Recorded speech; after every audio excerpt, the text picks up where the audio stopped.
Welcome students.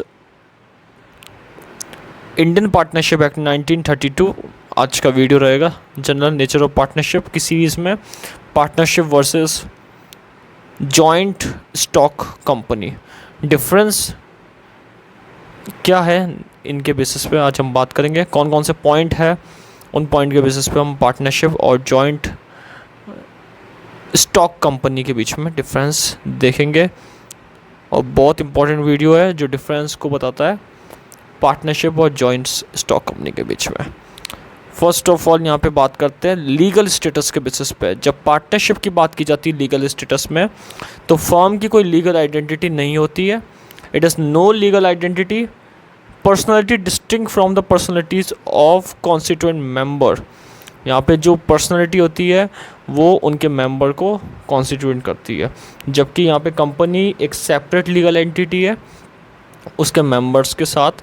और एक case है सोलोमन वर्सेस सोलोमन कंपनी, ये भी केस दे रखा है। ये जॉइंट स्टॉक कंपनी में केस में स्टेटमेंट है कि कंपनी सेपरेट एंटिटी है अपने मेंबर्स से, ये बता रखा है इसमें। सो लीगल स्टेटस के बेसिस पे पार्टनरशिप की कोई लीगल एंटिटी नहीं है, जबकि कंपनी की एक लीगल एंटिटी मानी जाती है। एजेंसी के बेसिस पे अगर डिफरेंस देखा जाए तो in a firm every partner is an agent of other partner as well as firm. Firm के अंदर एजेंट है पार्टनर भी और अदर पार्टनर भी। यहाँ पे पार्टनर फर्म का एजेंट है और अदर पार्टनर का भी एजेंट है, जबकि कंपनी के अंदर कंपनी के जो मेंबर्स होते हैं not an agent of other member और company his action do not bind other. यहाँ पे बाइंड नहीं करते एक दूसरे को, ये सबसे इंपॉर्टेंट पॉइंट बता रखा है कि एक दूसरे को बाइंड नहीं करते। यहाँ पे एजेंट की तरह काम नहीं करते एक दूसरे के साथ, जबकि पार्टनरशिप में ऐसा होता है। सो एजेंसी के बेसिस में पार्टनरशिप में एजेंट पार्टनर होता है अपने पार्टनर का भी और फर्म का भी, जबकि कंपनी में मेंबर एजेंट नहीं होता और उसको कोई बाउंडेशन भी नहीं होती कि एजेंट बने वो। डिस्ट्रीब्यूशन ऑफ प्रॉफिट के बेसिस से बात करें तो फर्म जो प्रॉफिट डिस्ट्रीब्यूट होता है वो according to terms of partnership deed के अकॉर्डिंग होता है। The profit of the firm must be distributed among the partners according to the terms of the partnership deed, जबकि यहाँ पे कोई कंपल्सन नहीं है, ज़रूरी नहीं है। जॉइंट स्टॉक कंपनी में सेम प्रपोर्शन में मिल जाता है, अलग अलग प्रपोर्शन में मिल जाता है। तो कोई एक यहाँ पे डिविडेंड जो डिक्लेयर होता है उसी के बेसिस पे यहाँ पे डिस्ट्रीब्यूट होता है। तो यहाँ पे एक कोई अकॉर्डिंग टू टर्म्स नहीं है यहाँ पे कंपनी के अंदर, जबकि पार्टनरशिप में टर्म्स एंड रूल्स रेगुलेशन को फॉलो कराता है। Extend to liability, fourth point की बात की जाती है एक्सटेंड टू लायबिलिटी। लायबिलिटी अगर एक्सटेंड होती, क्या लायबिलिटी अगर देखी जाए तो है ना, in a partnership the liability of firm partner is unlimited. Partner की लायबिलिटी अनलिमिटेड है क्योंकि उनको घर की चीज़ों, घर की पर्सनल असेट को ही बेचकर यहाँ पे लायबिलिटी को चुकाना इंपॉर्टेंट है।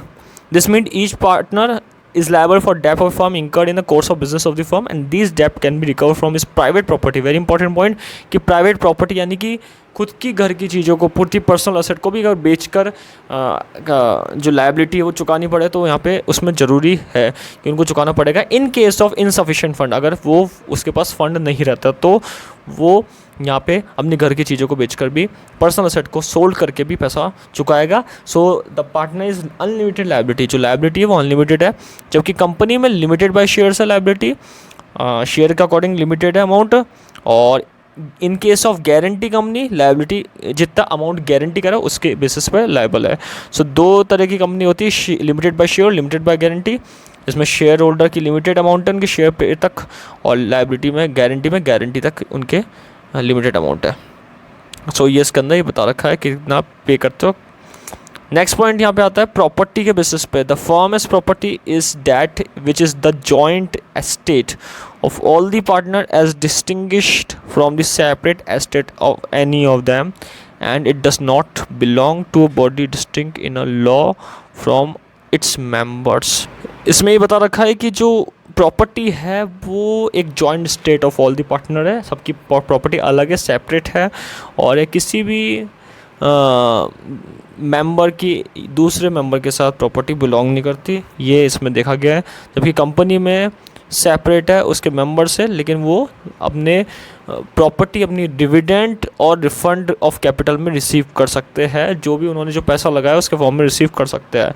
तो प्रॉपर्टी के अगर पॉइंट पे देखा जाए तो जितने भी प्रॉपर्टी वो सारी एक साथ जॉइंट एस्टेट है ऑल पार्टनर की, और उनकी सेपरेट एस्टेट कब होती है, जब उनकी अलग अलग पॉइंट ऑफ व्यू से बात की जाती है प्रॉपर्टी की। सेपरेट उनकी जितना हिस्सा होता है, जितना उन्होंने लगाया उसके बेसिस पे होता है, जबकि कंपनी में मेंबर के अकॉर्डिंग होता है कितना मेंबर, और उन्होंने डिविडेंड के फॉर्म में और उनकी कैपिटल के फॉर्म में यहाँ पे उनको मिलता है कि कितना जितना पैसा लगाया उसके हिसाब से उन्हें जितना मनी इन्वेस्ट किया उसके हिसाब से उनको रिटर्न मिलता है। Transfer of share, A share in a partnership can not be transfer without the consent of all other partner. यहाँ पे है पार्टनरशिप में कि ट्रांसफरेबिलिटी जो रहती है वो विदाउट कंसेंट नहीं हो सकती, जबकि यहाँ पे इन्हें कंपनी में ट्रांसफ़र शेयर कर सकते हैं जो उनके आर्टिकल्स में लिखा होता है। और in the case of public company यहाँ पे शेयर स्टॉक एक्सचेंज से ट्रांसफ़र होता है, जो यूजुअली अनरिस्ट्रिक्टेड होता है, यानी कि रिस्ट्रिक्टेड नहीं है, ट्रांसफ़र शेयर कर सकते हैं, जबकि पार्टनरशिप में ट्रांसफ़र नहीं कर सकते without the consent of partners.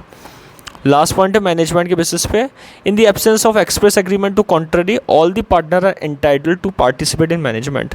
यहाँ पे जितने भी एग्रीमेंट के, अगर कोई एग्रीमेंट वैलिड एग्रीमेंट नहीं रहेगा था तो सारे पार्टनर मैनेजमेंट में काम कर सकते हैं। जैसे फॉर एग्जांपल अगर कोई पार्टनर को ये बोल दिया कि वो मैनेजमेंट में काम नहीं कर सकता, कोई स्लीपिंग पार्टनर है, तो वहाँ पे ना एक्सप्रेस कर दिया उनके लिए एग्रीमेंट कि ये पार्टनर मैनेजमेंट में नहीं है, तो वहाँ पे ना वो मैनेजमेंट में नहीं रहेगा। लेकिन इन दी एब्सेंस ऑफ कोई एक्सप्रेस करा, कोई एग्रीमेंट एक्सप्रेस नहीं करा, तो वहाँ पे पार्टनर पार्टिसिपेट कर सकता है इजीली मैनेजमेंट में।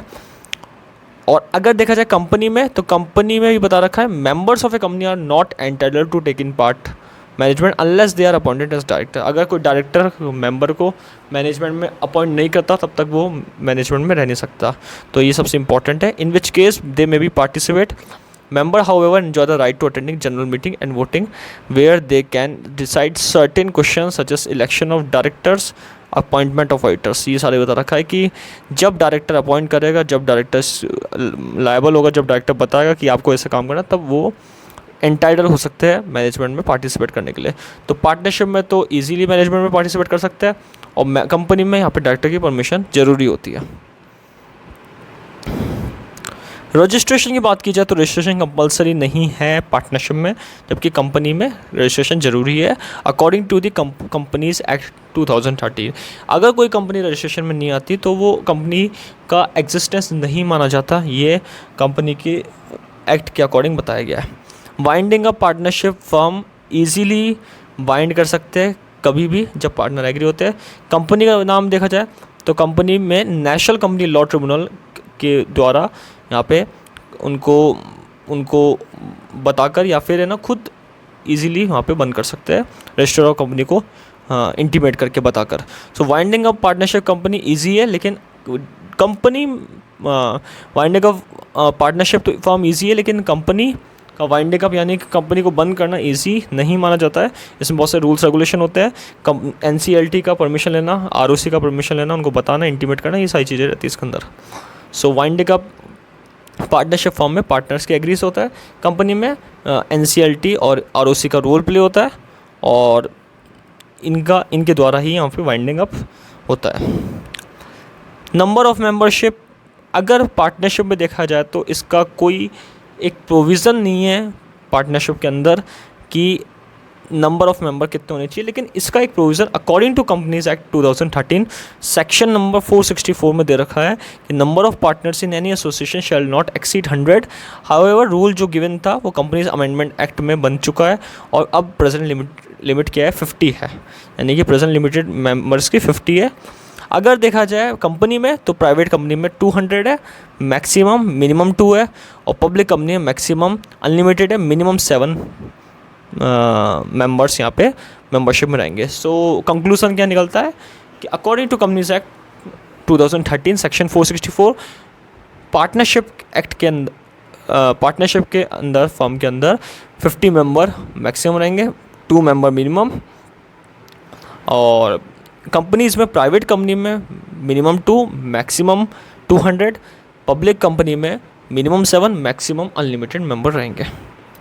ड्यूरेशन ऑफ एग्जिस्टेंस की बात की जाती है, लास्ट पॉइंट है, unless there is contract to the contrary death, retirement और insolvency of a partner result in the dissolution of the firm. Dissolution मतलब बंद कर देना। यहाँ पे ड्यूरेशन बता रखा है, अगर कोई पार्टनर की डेथ हो जाती है, कोई पार्टनर रिटायर हो जाता है, तो यहाँ पे इंसॉल्वेंट हो जाता है, तो यहाँ पे फर्म का डिसोल्यूशन हो जाता है। फर्म मतलब बंद हो जाती है एक तरीके से, फर्म को वापस से रिकॉन्स्टिट्यूशन करना पड़ता है।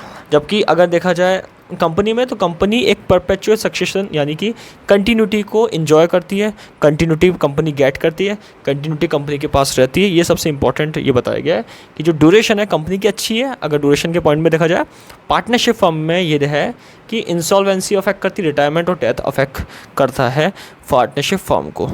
सो आज की वीडियो में बात कर रहा है partnership versus joint stock company, the difference, very important video, Indian partnership act 1932 का। Thank you.